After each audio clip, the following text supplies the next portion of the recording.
In John 1:21, John the Baptist was asked if he is the prophet. They said, "Are you the prophet? Ha prophetes." This is a reference to a hope that began with Moses' announcement in Deuteronomy 18:18, when he said, "The Lord your God will raise up from among you, from among your brothers, a prophet like me, and he will speak to you all the words that God commands him." And so this was a promise that a prophet greater than Moses would eventually appear. And in John 1:45, we see a couple of Jesus' soon-to-be disciples saying, "We have found him of whom Moses and the law and the prophets did write, Jesus of Nazareth." And so the article here, as we talked about recently, specifies and or determines a noun.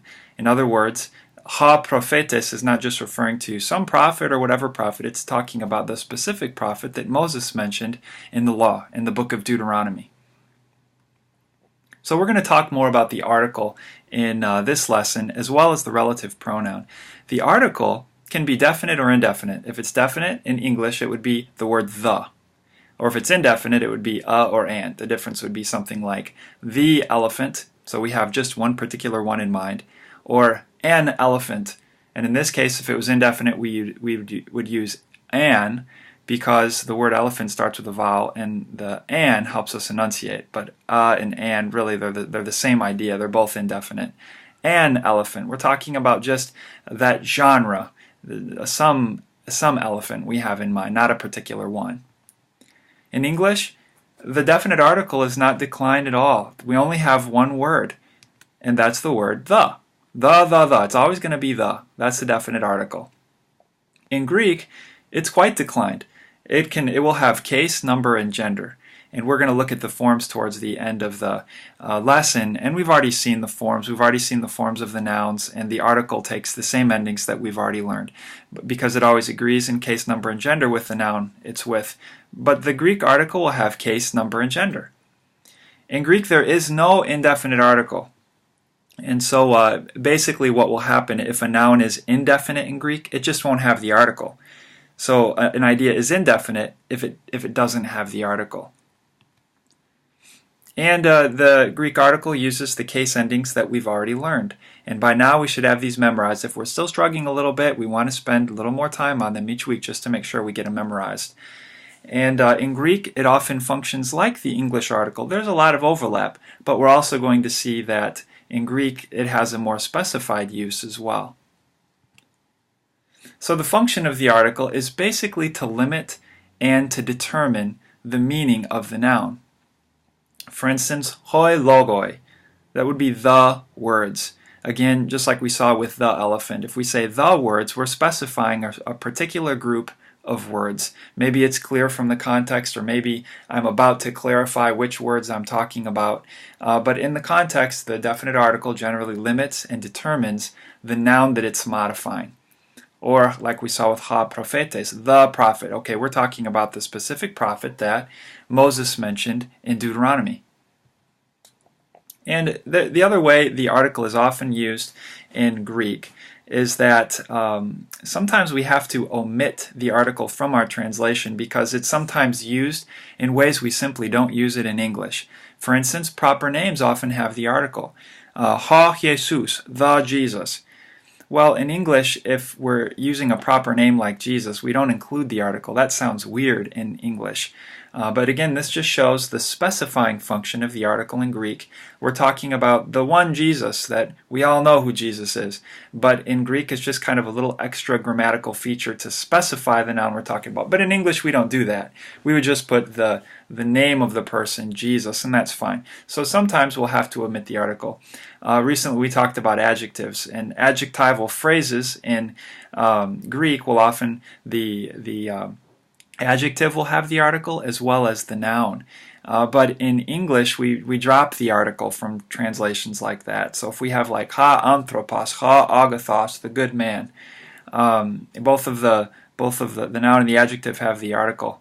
We're not going to say the man. It's just the good man. So sometimes we have to drop the article, and that's the rule here. The article will often function like a relative pronoun. Here's a verse that illustrates how the article is really often used. The verse reads, "And be found in him." not having my own righteousness, and the word for righteousness is dikaiasunein. Not having mine own righteousness, which is through the law. Okay, now this is, of course, is the English translation, but the word that's translated which, it's functioning like a relative pronoun, but take a look at the form. It's tain. Tain is actually the article. Now we're going to look at the relative pronoun as well in this lesson, but what's really interesting is that the article is functioning like a relative pronoun. You know, this is a really common use of the article.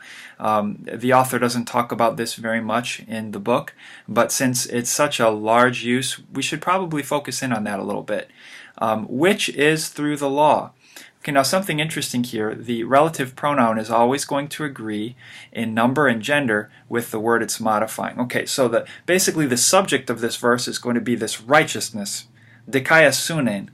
And the words, the relative pronouns, well, by form we're talking the article, but they're functioning like relative pronouns. When they refer back to that main idea of the verse, they're going to agree in gender and number. Again, the relative pronouns in English aren't so declined that way. Which is which, and who and that, other relative pronouns are always just that. The same form. They don't decline according to their number and their gender. But in Greek they do. Tain is, if you take a look at it, tain is feminine and singular, just like dikaiasunein is, because it's referring back to it. Which is through the law, but that which is through the faith of Christ. And again, we have the article functioning like a relative pronoun, and here we've translated that which. That which is through the faith of Christ. The righteousness which is from God through faith. Okay, well now we've translated the other article that's functioning like a relative pronoun, this last form of tain here, as the righteousness which. And that seems like the best way in English to recapture what we're talking about. In Greek, all they need to do is write the article, and by its form, it's feminine and it's singular, and it's clearly referring back to dikaiasunein. To clarify again that we're still talking about righteousness, in English we better include the understood noun or pronoun, the righteousness which is from God through faith. So the point here is that the article often functions like the relative pronoun, and often we'll need to include maybe the understood noun or pronoun to clarify in our English translation. Let's read it one more time together. And be found in him, not having mine own righteousness, which is through the law, but that which is through the faith of Christ, the righteousness which is from God through faith. We should talk about this relative pronoun a little bit more. In English, one relative pronoun would be who, and an example would be my brother who is taller than me. And that's when it refers to a person. It could also be which. Sometimes this refers to people, sometimes it refers to things. The cupcake which I devoured. The relative pronoun will often, basically it refers to something that's already been mentioned in the context or that's understood from the context. And it will also start a dependent clause. In other words, where the relative pronoun starts that whole phrase, it can't stand by itself because it's depending on another part of the sentence. Or another relative pronoun would be that. This is perhaps the most common. The gift that kept on giving.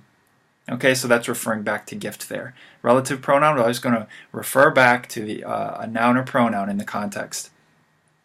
So oftentimes we need to include the understood noun or pronoun. The example that we gave was the righteousness which is from God through faith. In Greek, there's just one little word. It's the article functioning like the relative pronoun that helps us know in English, oh, he's talking about the righteousness that's already been mentioned in the context. And in this case, we should include the understood noun or pronoun. The righteousness which is from God through faith. If this idea is still a little blurry or cloudy in your mind, we'll be talking more about this and seeing more examples to help clear it up. So we'll end by comparing the forms of the article and the relative pronoun. What we're saying is the article over on the left here will limit and specify, determine a noun. Sometimes we can't really include it in our English translations. And often the article functions like the relative pronoun. The relative pronoun will never function like the article in the sense that it won't necessarily limit or determine a noun. So the article can function like the relative pronoun, but the relative pronoun can't really function like the article. So that's the function. But as far as the form goes, take a look at these forms. They all take first and second declension case endings. In other words, most of the nouns that we've learned and that we will learn, they take first and second declension case endings. And these do too. But there's two main differences between the form of the article and relative pronoun. Can you tell the difference? They're very similar, but there are two main differences. The first one is that the article will start with the tau in most of its forms. So we have, for instance, in the masculine column there, in the article, ha, tu, to, ton. Okay, the nominative singular just starts with a rough breathing mark, but the others start with a tau. Down in the plural column, we have hoi, ton, tois, tus. Again, most of them start with the tau. And the same is true for all the other genders. Most forms start with the tau. If we look over on the relative pronoun side, none of them start with tau. They all start with a rough breather. And it will never begin with the tau. Those are the two main things that can help us distinguish between these forms. The article, in most of its forms, starts with a tau. The relative pronoun starts with a rough breather and has the accent.